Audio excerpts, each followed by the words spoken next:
Nandamuri Balakrishna arrest. Telugu Desam పార్టీకి సంబంధించి నందమూరి బాలకృష్ణ విస్తృతంగా ప్రచారం నిర్వహిస్తున్న నేపథ్యంలో మరి నందమూరి బాలకృష్ణ అరెస్ట్ అంటూ తాజాగా వచ్చినటువంటి వార్త మాత్రం అభిమానుల్ని ఒక్కసారిగా షాక్‌కి గురిచేసింది. బాలకృష్ణని అరెస్ట్ చేశారంటే రియల్ లైఫ్‌లో కాదు, రియాలిటీ లైఫ్‌లో. ఈ మధ్య మనకి వచ్చినటువంటి సినిమాలో కూడా ఇటువంటి ఒక ఆర్టికలే ఉంది. సో, మరి ఏదేమైనా అభిమానులు కూడా ఎంతో చక్కగా ముందడుగు తీసేలాగా మరి తీసుకోవాలట. అందుకే ఇప్పుడు మరి జూనియర్ ఎన్టీఆర్‌కి సంబంధించిన విషయంలో ఈ విషయం తెలుసుకొని ఆశ్చర్యపోయారట. సో, నందమూరి బాలకృష్ణ అరెస్ట్ అంటూ తాజాగా వార్తలు వెలువడ్డాయి. అయితే బాలకృష్ణని అరెస్ట్ చేయించాలనే ఉద్దేశంతో వైసీపీ సిద్ధంగా ఉంది.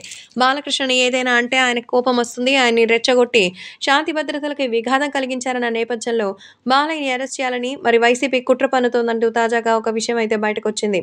ఈ నేపథ్యంలో ఇంతగా మరి ఉండడానికి కారణం ఏంటనేది అర్థం కావడం లేదు. కాబట్టి సోషల్ మీడియాలో సైతం నందమూరి బాలకృష్ణకి సంబంధించిన అరెస్ట్‌పై రకరకాల ఊహాగానాలైతే వినిపిస్తోంది.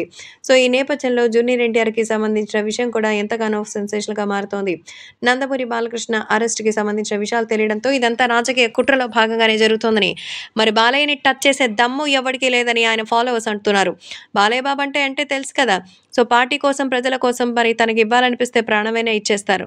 లేదంటే ఆయన దగ్గర నుంచి తీసుకోవడం మహా సాధ్యం కానిటువంటి విషయమే. కాబట్టి మన నందమూరి బాలకృష్ణకి సంబంధించి దైవభక్తి ఎక్కువగా ఉన్నటువంటి నేపథ్యంలో అలాంటిదే చేసుకోవడానికి సిద్ధంగా ఉన్నట్టుగా సమాచారం.